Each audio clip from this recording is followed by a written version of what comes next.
Bonjour à nouveau, nous reprenons le fil de notre conversation ici à Lille, au siège des Hauts-de-France, pour cette seconde édition de l'Académie Sinopia consacrée cette année à la place des territoires dans la cohésion.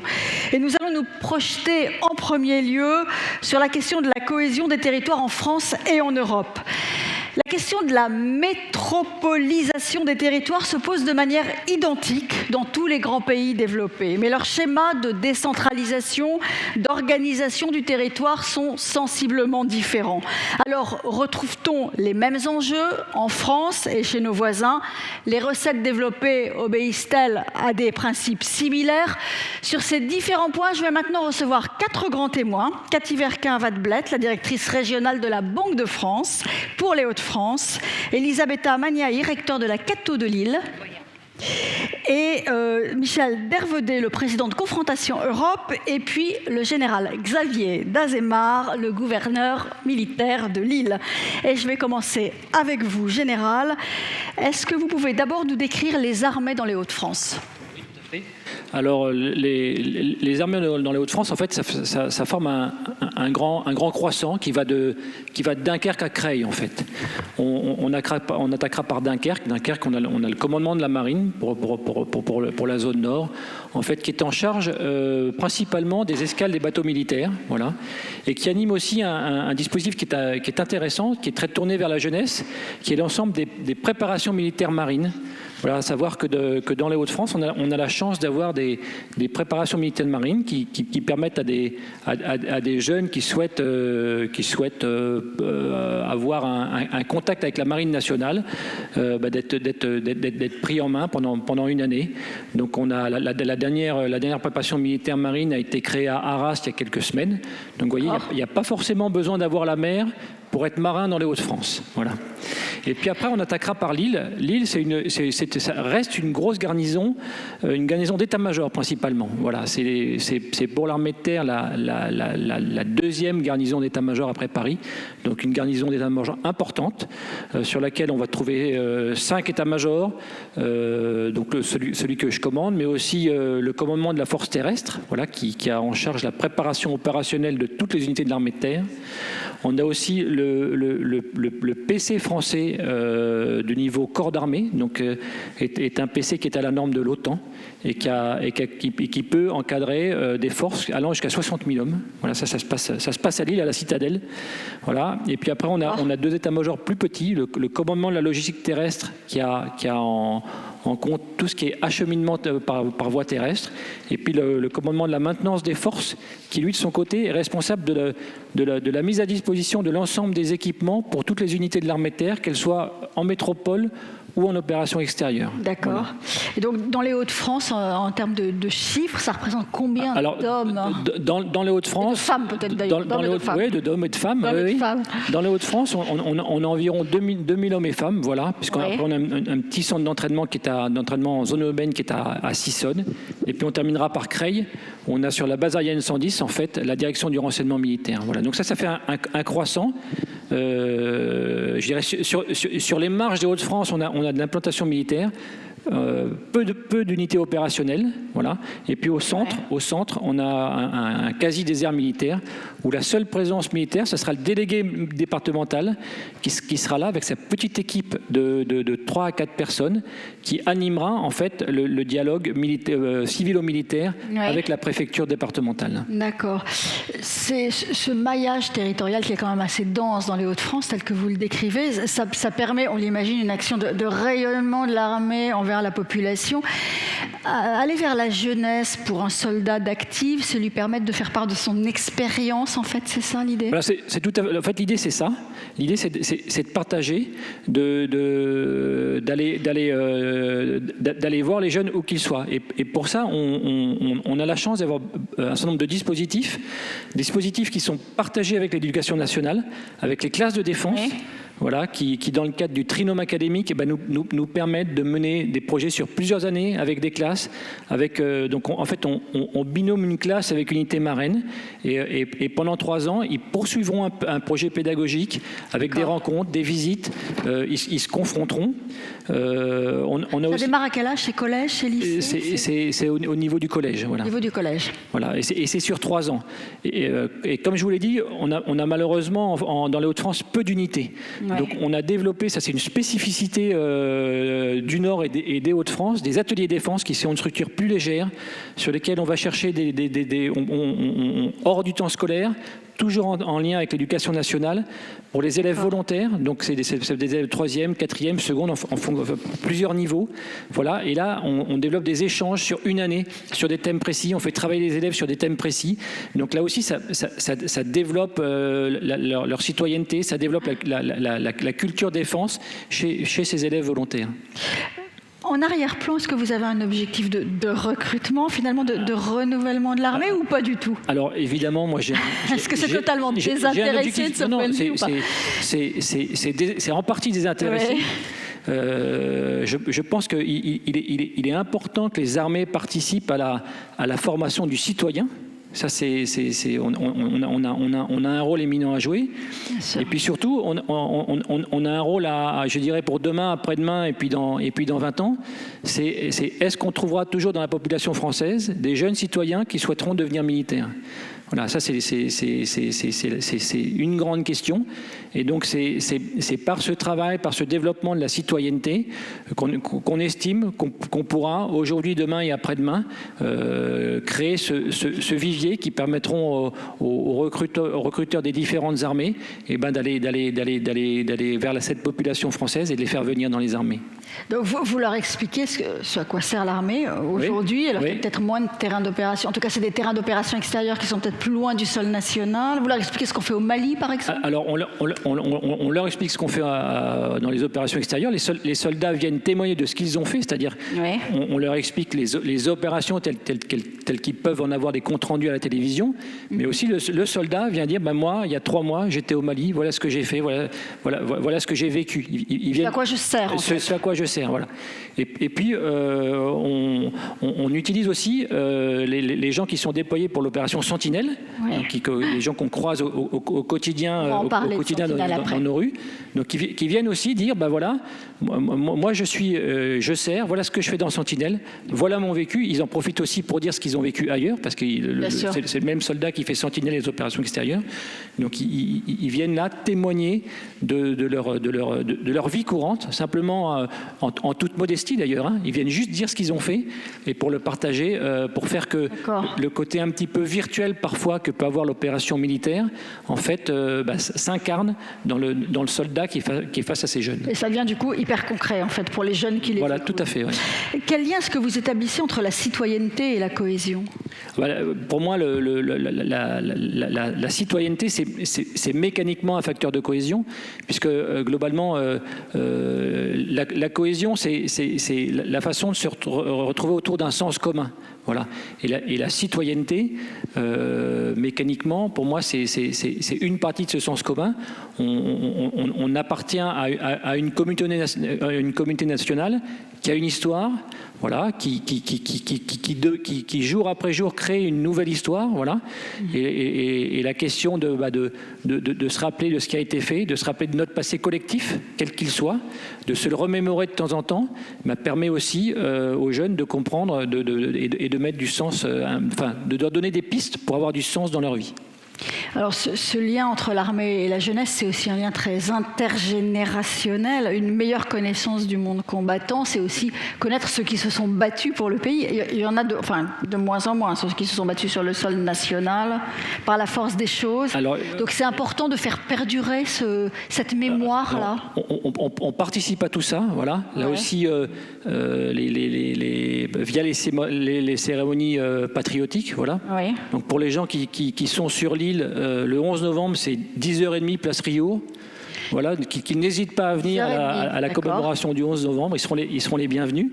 Voilà, donc c'est via les cérémonies patriotiques. C'est un travail qu'on mène avec les associations d'anciens combattants, avec les porte-drapeaux.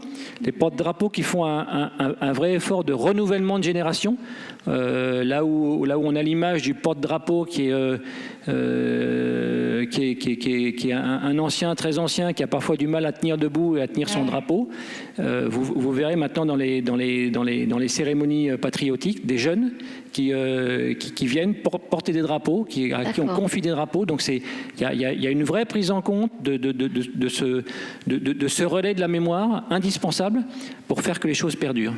Avec une forme d'urgence, là encore. Avec eu égard à l'âge de ces anciens voilà, tout à fait. Ouais. Une prise de conscience qu'il ne pouvait pas rester entre anciens et très anciens, que si on voulait que les choses perdurent, il fallait laisser rentrer des plus jeunes pour assurer la pérennité. Et là, c'est vraiment la cohésion intergénérationnelle. Là, c'est la cohésion internationale, voilà, tout à fait. Alors, votre mission, évidemment, c'est aussi la sécurité avec Sentinelle, vous l'avez rapidement évoqué. C'est vrai que sans sécurité, nulle part, dans un territoire, il n'y a pas de cohésion. Si on ne se sent pas en sécurité. Tout à fait. Nous Sentinelle, c'est le dispositif, reprendre la vigueur en 2015, parce qu'en fait, c'est un dispositif qui s'inscrit dans l'opération Vigipirate. Donc, en fait, depuis 1995, en fait, on a des militaires qui sont déployés sans discontinuer dans les rues des villes de France. Ça concerne combien d'hommes, dans les Hauts-de-France ? Dans les Hauts-de-France, Sentinelle. Pour Sentinelle, c'est environ 250 hommes. Voilà. D'accord. 250 hommes, et l'objectif, c'est de s'adapter au niveau de menace et à la vie de la cité. C'est-à-dire que en coordination avec les forces de sécurité intérieure, avec les demandes du préfet de zone ou des préfets de département, on se déploiera en bonne intelligence sur les événements sur lesquels on estime collectivement que le risque est le plus important. Donc assez mécaniquement, dès qu'il y aura des regroupements de personnes importants, vous verrez souvent des forces sentinelles, ce qui fait que vous voyez souvent la force sentinelle dans les gares, qui est un lieu de transit et d'échange important. Voilà. Mais souvent aussi dans les manifestations un petit peu importantes, en fonction du dispositif des forces de sécurité intérieure, on vient en complément ou on vient. Et comment s'effectue justement le lien avec les forces de sécurité intérieure, avec les forces de police, police, gendarmerie, douane, tout ça. Donc, en fait, comment ça marche entre vous ? On a des réunions de haut niveau sur lesquelles, en fonction des plannings des événements et du niveau de menace, on s'accorde sur le dispositif. Ensuite, chacun donne les ordres à ses unités. Et puis après, au niveau local, le commandement du détachement local, il prend contact avec son alter ego, police ou gendarmerie. Et puis ensemble, ils ont une action concertée. Voilà, parfois l'action est autonome, c'est-à-dire que chacun a son secteur, patrouille dans son coin. Parfois, c'est des actions où les gens patrouillent ensemble.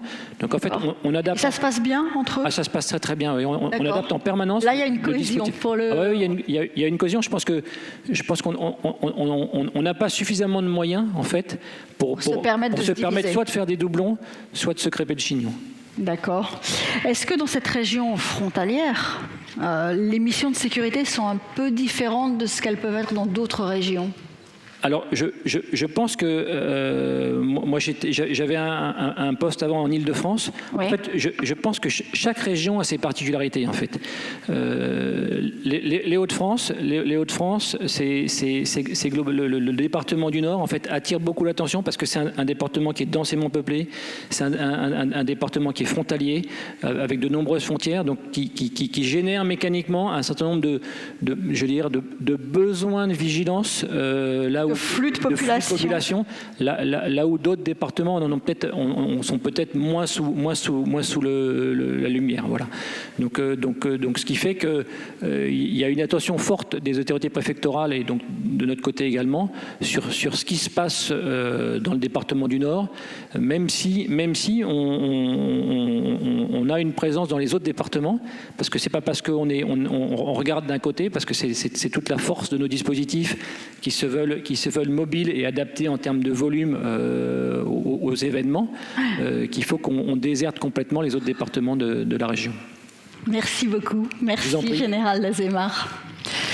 Cathy Verquin, vous pouvez l'applaudir, hein. Ce matin vous applaudissiez, il ne faut pas s'endormir parce qu'on a déjeuné. Donc voilà, Cathy Verquin-Wadbled, quand on dit Banque de France, on pense Banque centrale. On pense Banque centrale, donc on pense politique monétaire en fait.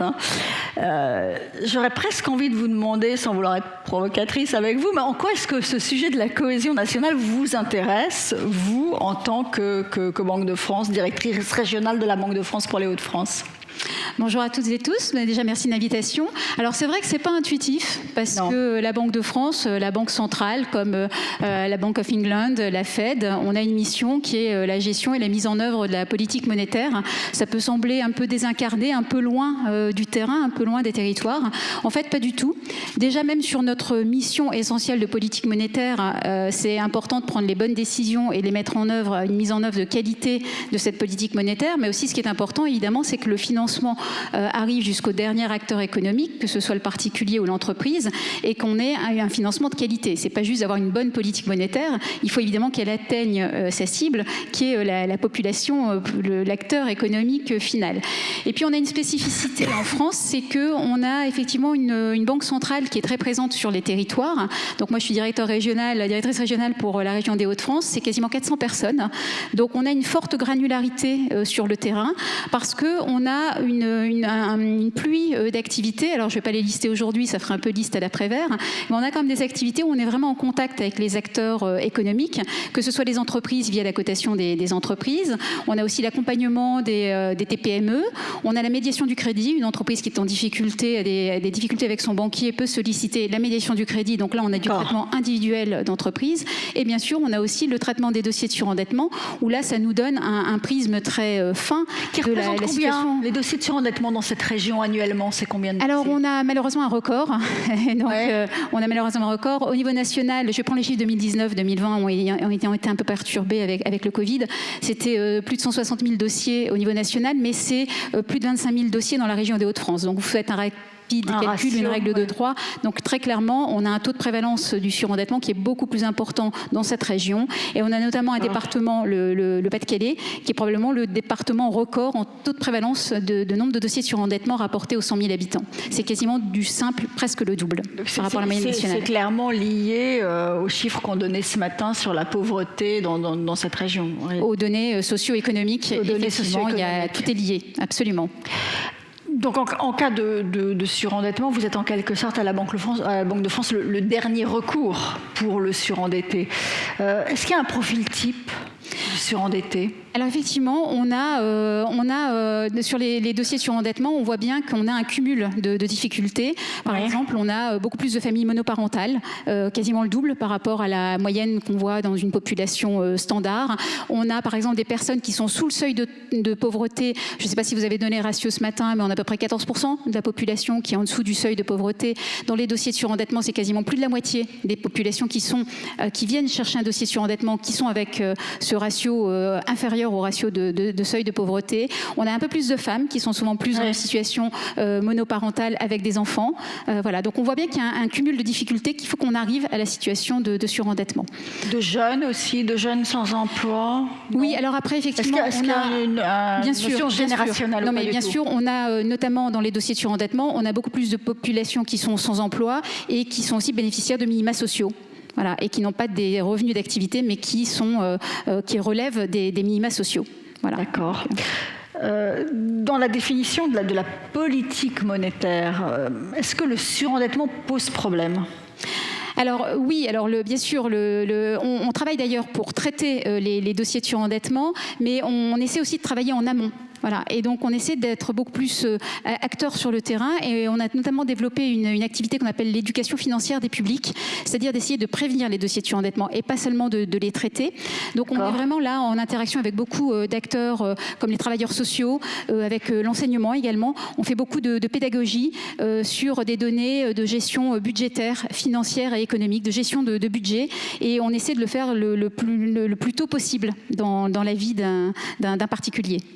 Et ça marche comment ? C'est-à-dire vous prenez un particulier qui a des revenus extrêmement faibles, évidemment, puisqu'il est potentiellement surendetté. Comment est-ce qu'il peut s'en sortir? Comment est-ce qu'il peut ne pas basculer dans le surendettement en fait? Voilà. Alors donc peut-être qu'on peut. Alors j'avais donné des supports. Alors peut-être qu'on peut venir sur les supports s'ils sont disponibles. Voilà. Alors au niveau de nos actions de prévention, c'est vraiment d'intervenir. Alors à la fois au niveau des travailleurs sociaux qui accompagnent les particuliers, parce que nous à la Banque de France, on traite les dossiers de surendettement, mais lorsque la personne arrive chez nous, on préfère que cette personne soit accompagnée par un travailleur social, parce qu'après, quand on a établi un plan de surendettement, le plus important pour qu'elle tienne son plan de surendettement et qu'elle ne revienne pas, qu'elle ne redouble pas et qu'elle ne revienne pas une deuxième fois, une troisième fois à nos guichets, ce qui est important, c'est qu'elle soit accompagnée par un travailleur social. Et aujourd'hui, malheureusement, on n'a encore qu'une personne sur deux qui vient à nos guichets, qui a un dossier de surendettement, qui est accompagnée par un travailleur social. Donc la recette, c'est quand même, bien sûr, nous, on trouve une solution en instantané, mais ce qui est important, c'est que ça dure et que ce soit, je dirais, que ça tienne dans la durée et que là, il y a un véritable accompagnement par un travailleur social. D'accord. Vous suivez de très près évidemment l'évolution économique, dont les décisions de politique monétaire dépendent, bien évidemment. On se fait souvent, les uns et les autres, la remarque du décalage entre les offres d'emploi qui ne vont pas trouver preneur et puis le nombre de demandeurs d'emploi qui est en baisse d'ailleurs cette année, il faut le reconnaître, mais qui demeure élevé et qui reste très élevé dans les Hauts-de-France, et notamment pour les jeunes, 25%. Voilà. Bon. Est-ce que c'est un problème que vous constatez, décalage entre les offres et les demandes? Alors oui, c'est un sujet qu'on suit de près, puisque à la Banque de France, pour prendre les bonnes décisions en termes de politique monétaire au sein de la BCE, on a un suivi très, très rapproché de l'évolution de l'économie. Alors je vois qu'on a retrouvé mes supports. Donc oui, on a retrouvé vos supports. C'est très bien. C'est très bien timé. Voilà. Et donc on a aujourd'hui un paradoxe. C'est vrai que quand on est rentré dans cette crise du Covid, on avait une crainte. Vous le savez, on a eu une crise sanitaire, on voyait bien que ça allait enchaîner avec une crise économique et notre crainte, c'était évidemment que ça enchaîne ensuite avec une crise sociale, voilà, et avec une forte dégradation du taux de chômage. Dans les faits, c'est ce qu'on a observé, on a eu la crise sanitaire, une crise économique, surtout un stop d'abord, avant qu'il y ait un go, et puis bien sûr un impact sur le taux de chômage qui s'est dégradé sur l'année 2020. Mais dans les faits, ça a été très rapide et on a un rebond qui est très fort. Et aujourd'hui, on est dans un paradoxe qu'on ne voyait pas du tout il y a encore quelques mois, objectivement. On ne pensait pas que ça repartirait aussi vite, et vous savez que l'économie repart très vite. On va avoir cette année probablement une progression du PIB de plus 6,3. C'est une progression qu'on n'avait jamais vue depuis de longues années, évidemment à ce rythme, après le plongeon de quasiment 8% sur 2020. Mais aujourd'hui, on a un vrai paradoxe, c'est qu'à la fois, on a des chefs d'entreprise qui sont aujourd'hui tous en tension par rapport au recrutement. Donc là, vous voyez, on a un petit graphique, on a mis par secteur l'industrie, les services, le bâtiment. On a beaucoup parlé des services, notamment dans l'hôtellerie-restauration, des chefs d'entreprise, des entreprises qui ne retrouvaient plus leurs salariés quand on a eu la sortie du confinement. Mais dans les faits, ces pénuries de recrutement et ces métiers en tension, dans les faits, on les a dans tous les secteurs. On les a dans le transport routier, on les a dans l'industrie, dans de nombreux secteurs de l'industrie, dans le bâtiment également. Et j'ai mis ce graphique volontairement, notamment sur les services. Ce qui est un peu aberrant, c'est que vous voyez dans les Hauts-de-France, par exemple, on a encore plus de tensions sur les entreprises qui nous déclarent avoir des tensions et des difficultés de recrutement. C'est encore plus important dans la région qu'au niveau national. Sauf sur le bâtiment. Alors oui, on a effectivement un petit décalage sur le bâtiment. Mais alors, en gros, si en moyenne, on est plus ou moins à une entreprise sur deux en moyenne qui nous dit avoir des difficultés de recrutement, et dans les services, et on sait que dans les services, on a notamment des emplois peu qualifiés sur un certain nombre de services, les services à la personne, l'hôtellerie, la restauration, et là, on a des vraies tensions dans la région des Hauts-de-France. Et là, le paradoxe qu'on peut avoir, c'est avec le slide suivant, voilà, où on voit que, vous le savez, dans la région des Hauts-de-France, ça a certainement été dit aussi ce matin, et vous le disiez, on a un taux de chômage qui est plus important que la moyenne nationale. Aujourd'hui, moyenne nationale, on est un peu en dessous de 8, on est à 7,8% en France métropolitaine, ça c'est le taux de chômage en France métropolitaine, et dans la région, même si le delta entre la moyenne nationale et la région des Hauts-de-France a eu un petit peu tendance à se réduire ces dernières années, il reste quand même important, trop important, et on est dans la région des Hauts-de-France à un taux de chômage de 9,4%. Donc c'est vrai qu'avoir à la fois plus d'une entreprise sur deux qui nous dit avoir des soucis de recrutement et avoir en face un taux de chômage qui est bien trop important par rapport à ce qu'on appelle le chômage de frottement, parce que vous savez qu'on est au plein emploi quand on a quand même un taux de chômage, notamment dans notre pays, de 3, 4, peut-être 5% sur des profils plus qualifiés, mais c'est 3-4% de trop par rapport aux difficultés que rencontrent les chefs d'entreprise. Mais là, on s'aperçoit aussi que ce n'est pas uniforme au niveau de la région. Alors voilà. Il y a de vraies différences. Alors ça, effectivement, c'est le deuxième paradoxe qui peut vraiment être très choquant quand on regarde les difficultés qu'on rencontre les chefs d'entreprise pour recruter, c'est qu'on a aussi sur notre seul territoire, c'est le cas au niveau national entre les régions, mais au sein même de notre territoire, la région des Hauts-de-France, on a de très gros écarts, et parfois des écarts qui sont très proches. Quand je regarde la région, par exemple, d'Arras, qui a un taux de chômage qui est finalement très bas, à 6%, à quelques kilomètres, dizaines de kilomètres, si on va sur le Valenciennois, on a un taux de chômage qui est quasiment du double. Donc ça veut dire qu'aujourd'hui, on peut avoir des entreprises particulièrement en tension sur la région, dans les Flandres ou par exemple sur Arras, ne pas trouver les bons salariés, les bonnes compétences et avoir à quelques dizaines de kilomètres des taux de chômage qui sont extrêmement importants. Donc c'est un problème de mobilité ? Tout à fait. De mobilité et aussi, alors de mobilité géographique, très clairement. Alors que là, on est quand même à quelques kilomètres d'écart, donc la mobilité, dizaines de kilomètres.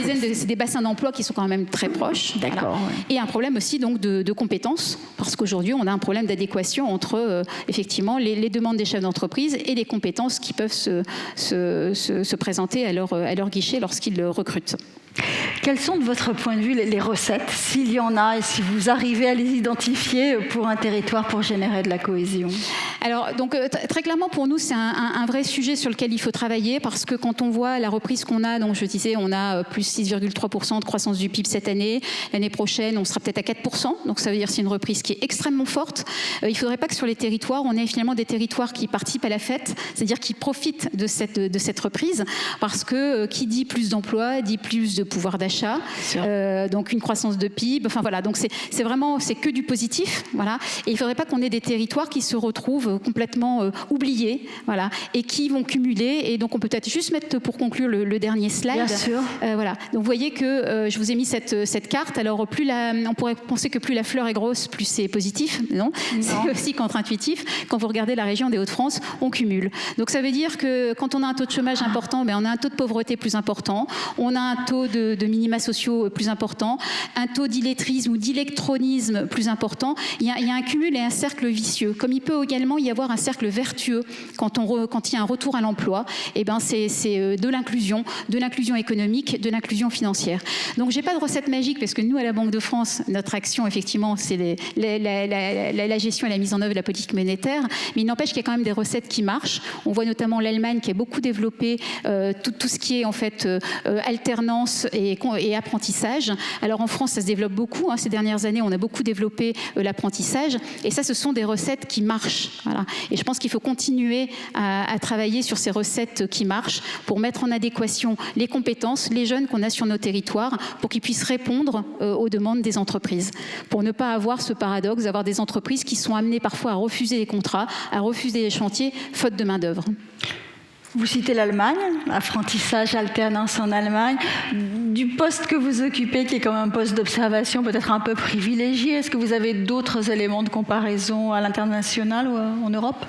Non, alors pas forcément. Ça, c'est vrai que c'est un exemple qu'on prend, parce que la comparaison avec l'Allemagne, parfois de comparer des pays très éloignés, c'est un peu difficile, parce qu'on est dans des situations sociales, économiques et sociales qui sont très différentes des nôtres. Donc, comparaison n'est pas raison. L'avantage de se comparer par rapport à l'Allemagne, c'est que c'est un pays quand même qui est très proche, qui a une socio-économie qui est très proche de la nôtre, certes avec un peu plus d'industrie, mais pas tant que ça que nous. Mais voilà, donc se comparer par rapport à l'Allemagne, c'est imparable, parce que finalement, ils ont un profil qui est très proche du nôtre en niveau de développement, en niveau d'enseignement. Donc voilà, c'est vraiment l'intérêt de comparer des choses avec un système territorial administratif qui est quand même différent. Ça joue peut-être, de décentralisation qui est quand même différent. Oui. On va en parler avec Michel Dervedet peut-être, mais ça joue peut-être. Très bien, merci beaucoup. Merci à vous.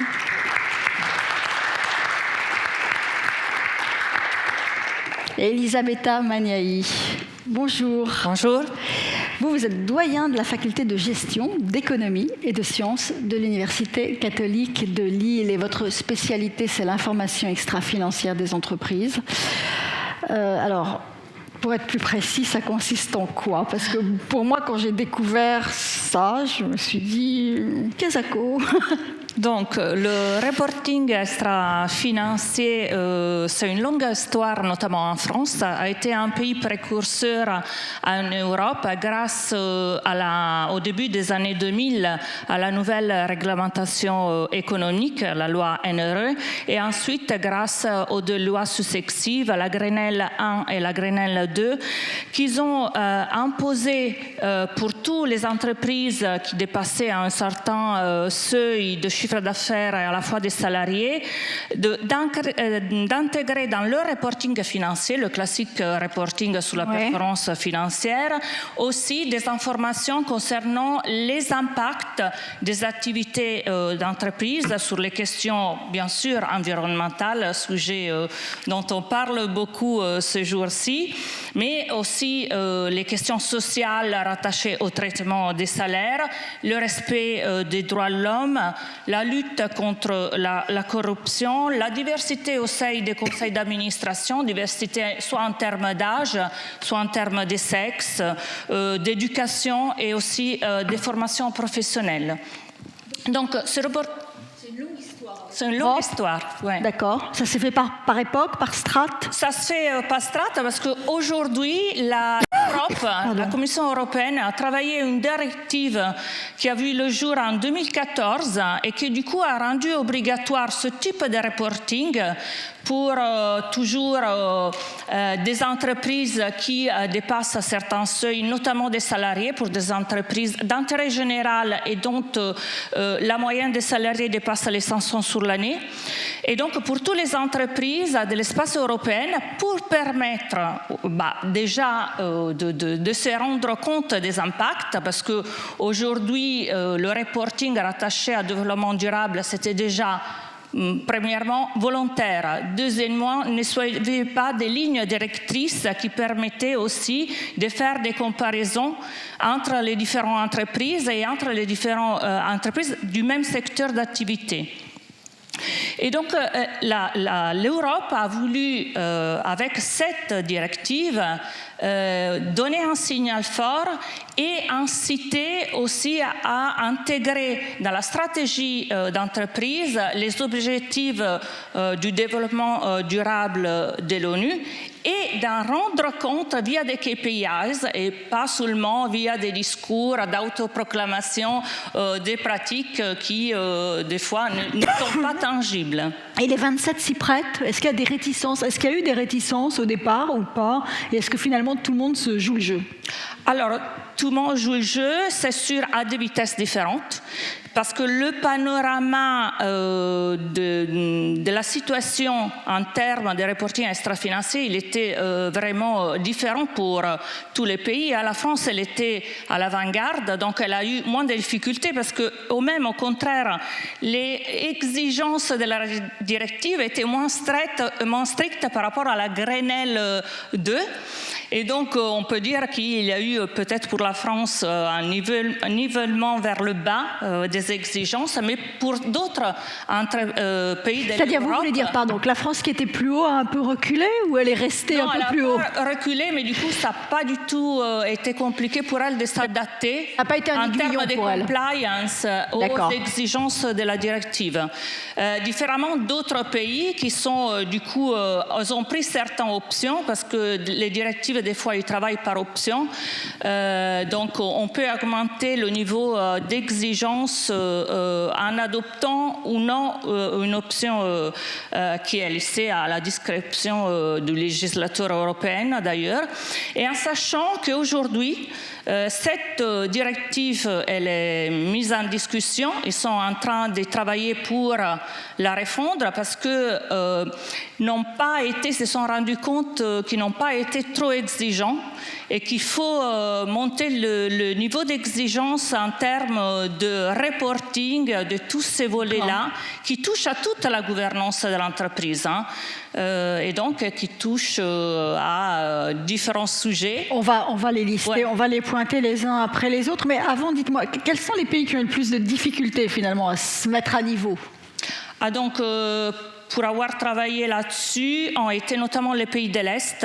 D'accord. Même l'Italie et la Grèce, suite à une étude comparative, en étant très en retard sur les législations nationales, sont les pays qui ont eu des plus grosses difficultés. Donc l'Europe a été un vrai aiguillon positif en la matière, on peut dire ça ? Tout à fait, tout à fait. Et d'ailleurs, l'Europe et notamment les pays cotés dans l'espace européen sont aujourd'hui à l'avant-garde dans tout ce qui est reporting intégré. Qu'est-ce que c'est le reporting intégré ?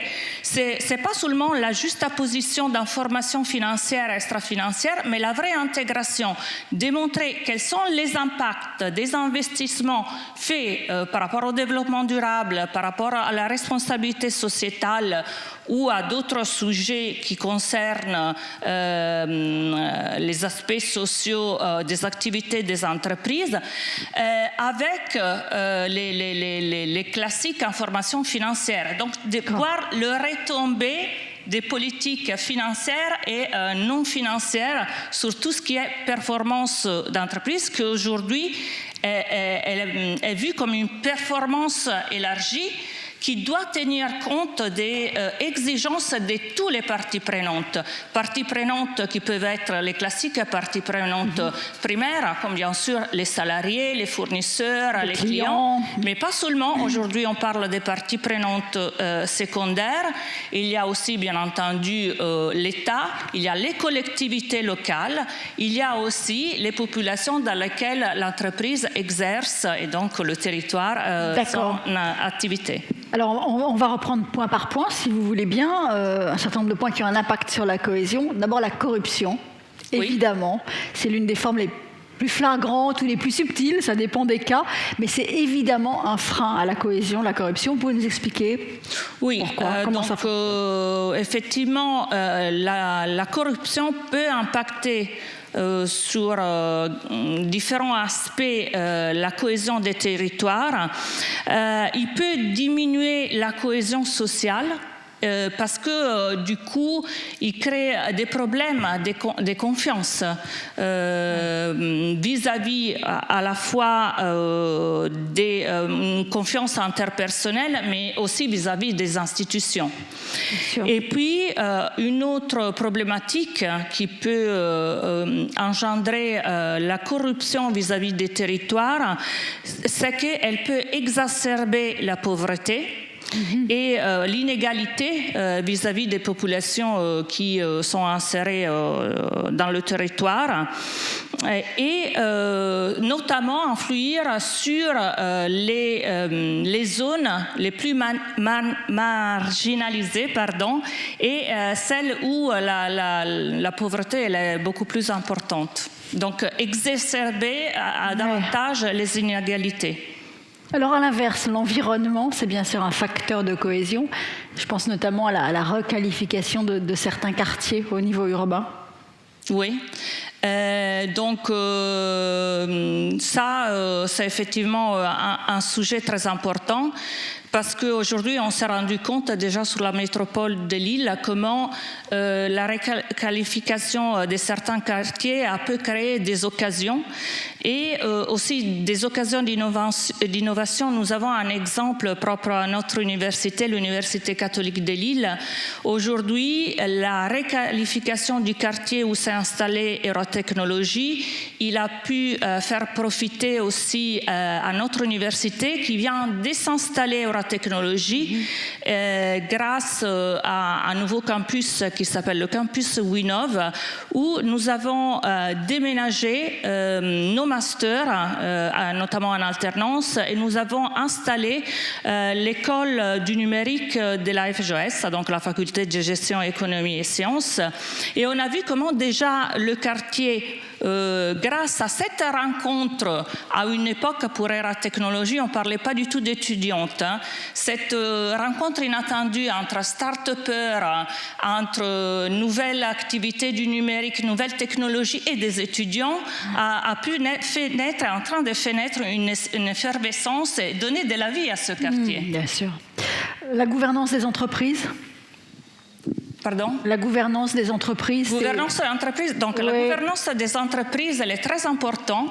Et quand on parle de reporting intégré, on a tout à fait intérêt à regarder comment les gouvernances traitent ces sujets sensibles comme l'environnement, le sociétal, dans leur stratégie. Parce qu'aujourd'hui, on sait que même le reporting extra-financier demande aux entreprises d'expliquer quel est leur modèle de business et de comment les activités de l'entreprise impactent via des externalités qui des fois peuvent être positives, comme l'augmentation de la richesse sur le territoire, mais des fois peuvent être négatives, comme par exemple la pollution, et de comment leurs activités impactent ce territoire. Mais tout ça est lié à l'activité des entreprises et notamment à des volets qui sont propres à la gouvernance des entreprises. Donc, gouvernance, tout cela en lien avec la stratégie. C'est pour ça qu'aujourd'hui, les entreprises s'efforcent d'intégrer davantage d'objectifs de développement durable, donc pas tout d'un coup parce qu'ils sont nombreux, mais d'y aller de façon progressive dans leur stratégie. La compliance? La compliance est un sujet très délicat. C'est un sujet délicat, oui. Du coup, parce qu'il y en a un peu partout, au-delà des lois nationales, comme j'évoquais tout à l'heure, la Grenelle 1 ou la Grenelle 2. Aujourd'hui, c'est la Sapin 2 qui demande un effort de compliance très fort. On voit que les entreprises, notamment celles d'une certaine taille, sont davantage sollicitées par ce sujet de la compliance au niveau européen aussi. Il y a toujours des nouvelles directives qui sortent. Je pense à la directive sur l'énergie et la transition énergétique, mais aussi une refonte continue de ces directives qui, ils se rendent compte que des fois, ils ont laissé des sujets, ne sont pas rentrés en profondeur de certains sujets, et donc revient sur certains points, et donc là, il faut à nouveau refaire un travail rattaché à la compliance par rapport à un sujet plutôt qu'à un autre. Merci. Je vous remercie infiniment de nous avoir rendu si simple ce sujet complexe. Merci à vous. Michel Dervedé, je vous laisse prendre votre micro. Confrontation Europe, un think tank créé en 1992, think tank humaniste, européen, résolument européen. Est-ce que la question du rôle des territoires, de la cohésion, se pose de la même manière dans tous les pays de l'Union? Est-ce que c'est pareil chez les 27? Est-ce qu'on rencontre partout les mêmes difficultés? Alors, sans doute pas. Et j'aimerais, Geneviève, si vous me permettez, revenir un petit peu sur les thèmes cohésion, territoire. Oui. Parce qu'il y a quand même, vous savez, c'est comme l'éléphant dans le magasin de porcelaine, il y a un sujet qui a été peu abordé, sauf peut-être par Elisabetta à l'instant, c'est le sujet européen. Or, le projet européen, qui quand même depuis 70 ans est facteur de paix, mais en général, est un sujet dans lequel la cohésion a été vue dès le début. L'article 158 du traité de Rome, 25 mars 1957, dit on va veiller à un développement harmonieux des régions pour en faire un sujet de cohésion. Donc c'est un sujet qui est fondamental. Et par rapport aux propos de Thierry Mondon ce matin, n'évacuons pas les compétences des régions. Je veux dire, dans ce bel hémicycle, on ne peut qu'espérer que la France reconnaisse, fasse monter en puissance ces régions. Tout simplement pourquoi? Parce que Sinopia travaille là-dessus sous la présidence d'Alexandre. Parce qu'on voit bien qu'un pouvoir trop centralisé, trop étatisé, ne renvoie pas une démocratie citoyenne, participative, de tous les instants, de tous les moments. Et donc on a peut-être, de la même manière que les Allemands ont à faire un travail vers une fédéralisation d'un certain nombre de politiques, nous on a peut-être à faire un travail vers une régionalisation et une européanisation. Si je mets les deux en même temps, plus d'Europe et plus de régions, c'est parce que, mesdames, messieurs, c'était le projet de Jacques Delors quand il est à la présidence de la Commission. C'est le principe de la subsidiarité. C'est le principe de la subsidiarité, mais vu non pas comme on l'interprète en France. En France, la subsidiarité, dans les débats télévisés, on nous dit souvent « laissons-nous les camemberts, la liberté de faire ce qu'on a envie de faire ». C'est pas ça la subsidiarité. La subsidiarité en droit européen, c'est dire le niveau pertinent est celui où l'affaire se traite de la manière la plus évidente. Et on part du local. Et puis si au local on n'y arrive pas, on passe au département, puis à la région, puis à l'État. Mais entre nous, aujourd'hui, le sujet sur beaucoup de domaines du moment de relance économique que nous vivons, c'est l'Europe. Ça veut dire, est-ce qu'on va dépenser les uns et les autres de manière désordonnée un certain nombre de financements et d'actions, ou est-ce qu'on va se dire, est-ce qu'on va mutualiser ou pas? Dans le domaine qui fut le mien pendant 35 ans, dans l'énergie, on parle tous et toutes d'hydrogène. Mais est-ce qu'on va avoir des plans hydrogène Hauts-de-France, des plans hydrogène Occitanie, ou des plans hydrogène France versus des plans Allemagne? Est-ce qu'il n'y a pas intérêt de se poser des questions, de savoir le niveau pertinent de l'action, et donc derrière, comment on fait des économies en termes de cohésion et comment on a des synergies? Premier niveau de remarque. Deuxième niveau de remarque important, c'est qu'on a derrière de l'argent. Et le projet européen, c'est un projet qui a mis, en 70 ans, un volume financier considérable. Je regardais avant d'arriver à Lille ce matin les chiffres. Sur les 350 milliards d'euros du volet plan de cohésion et politique de cohésion, que ce soit le FEDER, le FEADER ou le FSE que vous avez évoqué en partie tout à l'heure, on a pour la région Hauts-de-France un volume conséquent. C'est plusieurs milliards d'euros qui ont été dépensés ces dernières années et sur des projets concrets qui créent de l'emploi localement. Donc le sujet européen, il n'est pas exogène. Il est juridiquement... Il nous concerne tous pour 80% des textes qui concernent les citoyens, mais il est aussi économiquement porteur et ça fait partie du sujet, à mon avis, d'aujourd'hui. Oui, justement, est-ce que, d'après vos connaissances de l'Europe qui sont quand même assez intimes, est-ce que certains schémas d'organisation territoriale que d'autres pays ont choisi, d'autres que le nôtre, sont plus efficaces pour garantir la cohésion que le nôtre? Est-ce que le fédéralisme allemand, ça marche mieux que la centralisation française? La question est souvent posée et j'aurais envie de répondre, mais c'est pas une pirouette, mais pour dire qu'on ne peut comparer que des systèmes comparables. Les systèmes politiques sont organisés par rapport à des cultures, à des choix fondamentaux. Dans mon domaine, dans l'énergie, le choix énergétique français n'est pas celui des Allemands, mais le choix allemand dépend de beaucoup d'une conception naturaliste de la société, d'un lien à l'environnement qui n'est pas le lien peut-être qu'un pays comme la France a. De la même manière, nous, on a en France une culture cartésienne, d'ingénieurs. Et je me rappelle au moment où Mme Merkel a décidé de sortir du nucléaire en 2011-2012, j'avais fait un débat à Berlin, et il y avait en face de moi une dame qui était pasteur, et que Mme Merkel avait mis en responsabilité du sujet énergie. Et on a eu un débat qui était complètement, qui n'était pas au même... on n'était pas sur la même fréquence, pour prendre cette formule, puisque elle me racontait que les Allemands ne voulaient à aucun prix, quels que soient les partis politiques du nucléaire, et moi je lui expliquais qu'enfant du pays de Descartes, les électrons circulaient par-dessus les frontières, quelle que soit leur nationalité. Et on voit bien que le débat, il n'était pas basé sur les mêmes notions. Je ne sais pas s'il y a un système plus performant que notre. J'aurais envie simplement de dire qu'il faut aussi prendre le pouls et l'attention des citoyens. Quel est le système que les citoyens perçoivent comme le plus efficace ?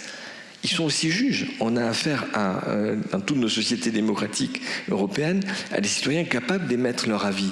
Et après tout, leur avis compte. Bien sûr, bien sûr. Et ça pour dire peut-être par rapport au moment politique qu'on va vivre dans les semaines qui viennent, il ne faut pas sous-estimer l'attachement, par exemple, des Français au sujet européen.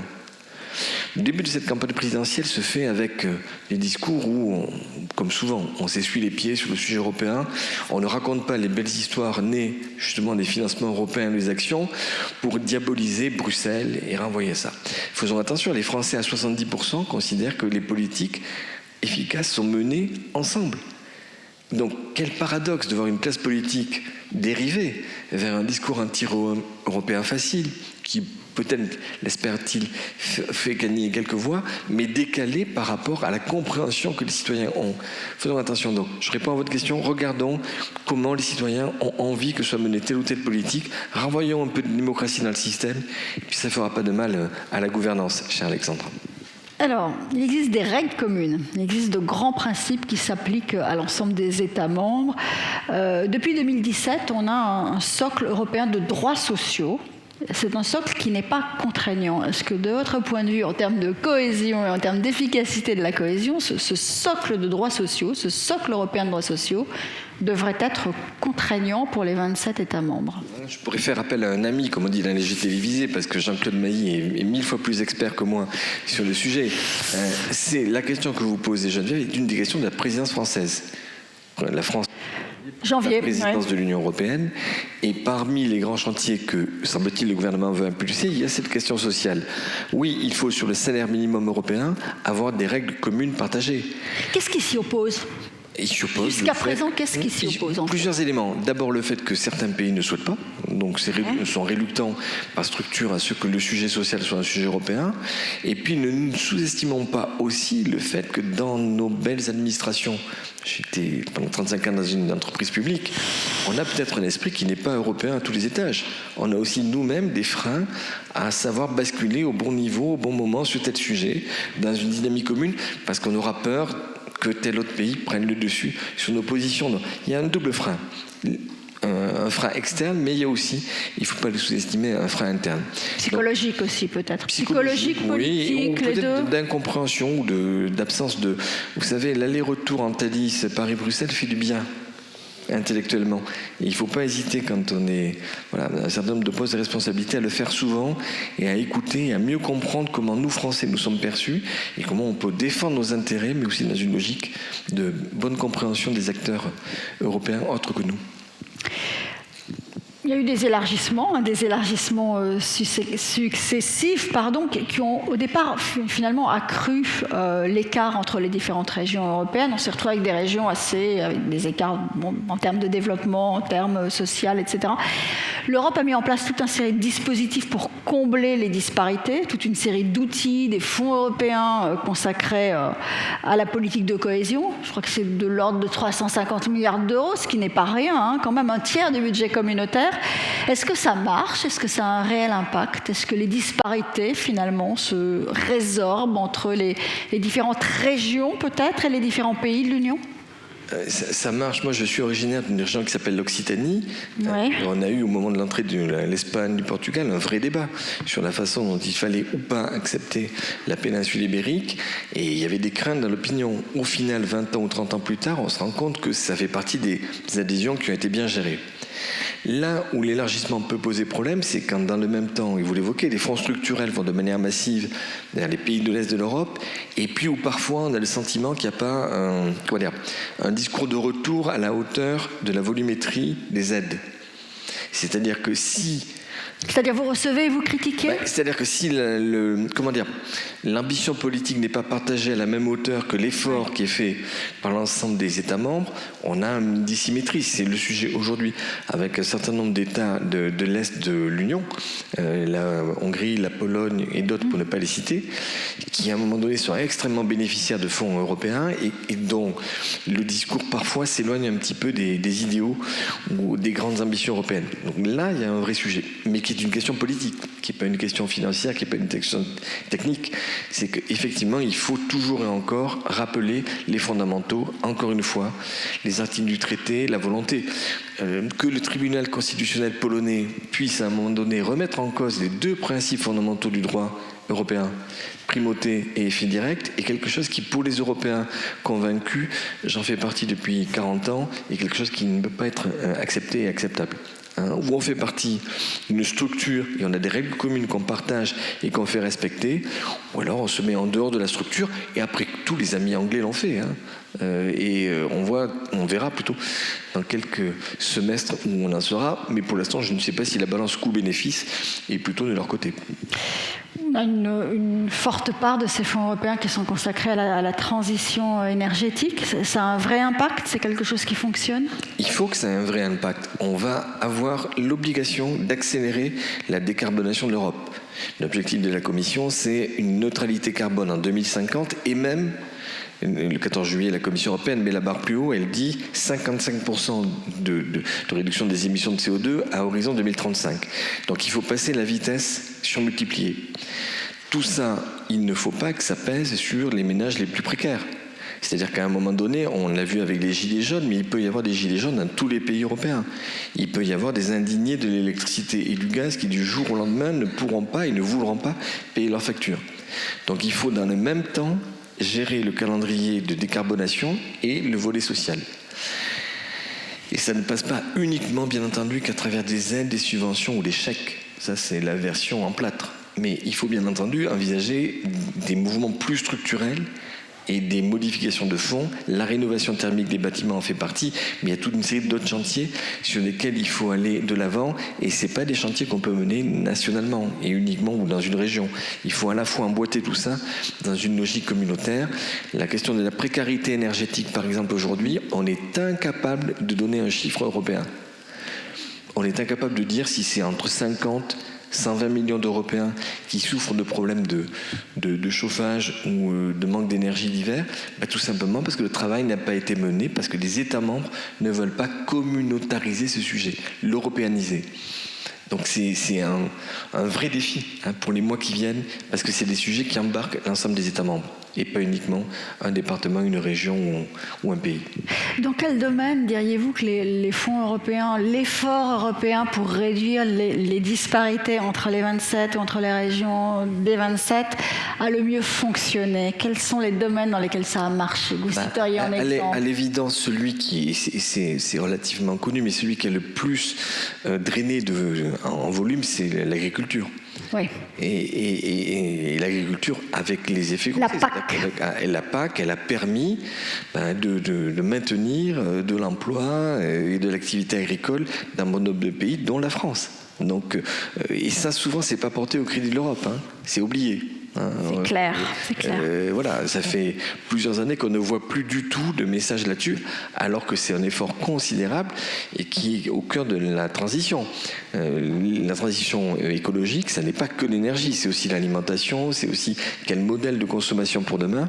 Donc on voit bien que c'est des questions qu'il faudra se reposer à l'un des prochains programmes. Merci, on le voit bien finalement, la cohésion, elle est au cœur des valeurs humanistes qui sous-tendent la construction européenne. Oui, je le dis, vous le dites aussi. Merci aussi. Merci à vous.